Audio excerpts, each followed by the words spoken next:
প্রিয় দর্শক আসসালামু আলাইকুম, welcome back to my channel tasty cooking by Akhi. আজ আবার নতুন একটা রেসিপি নিয়ে হাজির হয়েছে। আমার আজকের রেসিপি হচ্ছে ডিমের চপ।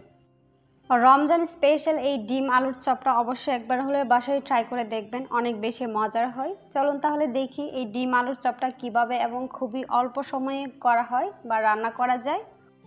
প্রথমে এখানে একটা বাটি নিয়ে নিয়েছি, আর এখানে দিয়ে দিচ্ছি পেঁয়াজ, কাঁচামরিচ কুচি, আর দিয়ে দিচ্ছি বেরেস্তা। এখানে দিয়ে দিচ্ছি স্বাদ মতো লবণ, হাফ চা চামচ দিয়ে দিচ্ছি মরিচের গুঁড়া, হাফ চা চামচ দিয়ে দিচ্ছি ধনিয়ার গুঁড়া, হাফ চা চামচ দিয়ে দিচ্ছি হলুদের গুঁড়া, হাফ চা চামচ দিয়ে দিচ্ছি চাট মশলা, আর হাফ চা চামচ দিয়ে দিচ্ছি জিরার গুঁড়া। এখানে আমি 2 টেবিল চামচ দিয়ে দিচ্ছি সয়াবিন তেল বা রান্নার তেল। এটাকে দেওয়ার পর এখন হাত দিয়ে সবগুলো উপকরণ ভালোভাবে মিশিয়ে নিতে হবে।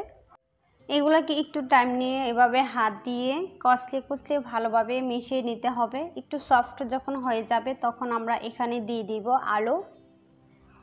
আমি এখানে আলু সিদ্ধ করে নিয়েছি। আমি এখানে 3টা বড় আলু সিদ্ধ করে এখানে নিয়েছি, ম্যাশ করে নিয়েছি। আর আলু একটু গরম থাকতে কিন্তু ম্যাশ করে নিতে হয়। আলুটা দেওয়ার পর এখন আমি ভালোভাবে আলুর সাথে সব উপকরণ ভালোভাবে মিশিয়ে নিচ্ছি। সব উপকরণ একসাথে ভালোভাবে মেশানো হয়ে গেলে আমি এখানে নিয়ে নিয়েছি ডিম। এই যে আমি একটা ডিমের কিন্তু অনেকগুলো স্লাইস করে কেটে নিয়েছি। আপনারা চাইলে আরও বেশি করে বানাতে পারেন। আমি এখানে একটা ডিম কেটে নিয়েছি। তারপর এইভাবে আলুর পুর নিয়ে এখানে আমি মধ্যে দিয়ে দিয়েছি ডিম।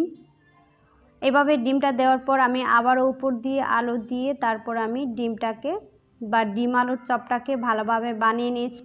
এইভাবে হাত দিয়ে ঘুরিয়ে আমি ডিমটাকে ভালোভাবে আলুর পুর দিয়ে ঢেকে দেব। এই যে দেখেন খুবই সুন্দরভাবে কিন্তু একটা ডিম আলুর চপ বা ডিম আলুর কাবাব হয়ে গিয়েছে। এখন আমি একে একে সবগুলা বানিয়ে নিচ্ছি।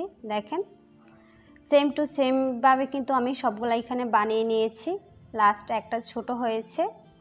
এখন আমরা চলে যাব আরেকটা প্রসেসে। এখন আমি এখানে নিয়ে নিয়েছি 1/4 কাপ ময়দা, আর দিয়ে দিচ্ছি স্বাদ মতো লবণ, আর এখানে দিয়ে দিচ্ছি পানিটা দেওয়ার পর এখন আমি সব উপকরণ একসাথে ভালোভাবে মিশিয়ে নিচ্ছি।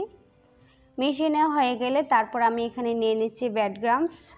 আপনারা চাইলে কিন্তু টোস্টের গুঁড়াও নিতে পারেন। আমি এখানে ব্রেড ক্রাম্বস নিয়েছি।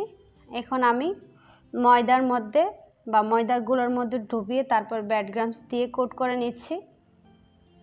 আপনারা কিন্তু চাইলে এরকমভাবে সরাসরিও ভেজে নিতে পারেন, বা এটাকে শুধু একটা ডিম দিয়েও কিন্তু ডুবিয়ে বা চুবিয়ে তারপরে ভেজে নিতে পারেন। এরকমভাবে আমি সবগুলা একসাথে বা একে একে করে নিচ্ছি। দেখেন এরকমভাবে আমি সবগুলা করে নিয়েছি। সবগুলা করা হয়ে গেলে তারপর আমরা এটাকে 3-4 মিনিটের মতো রেখে দেন চলে যাব রান্না করতে।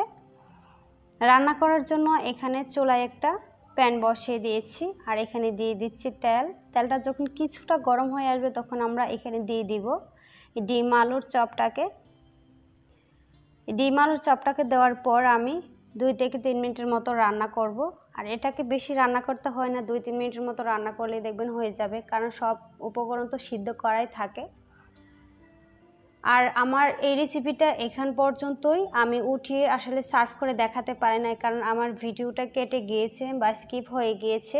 এভাবে ডিম আলুর চপ একবার হলেও বাসায় এই রমজানে ট্রাই করে দেখবেন। আশা করছি আমার আজকের সহজ রেসিপিটা আপনাদের কাছে ভালো লেগেছে। ভিডিও ভালো লাগলে লাইক কমেন্ট শেয়ার করতে ভুলবেন না। সবাই ভালো থাকবেন, সুস্থ থাকবেন, ফ্রেন্ডস অ্যান্ড ফ্যামিলির সাথেও শেয়ার করবেন। আল্লাহ হাফেজ।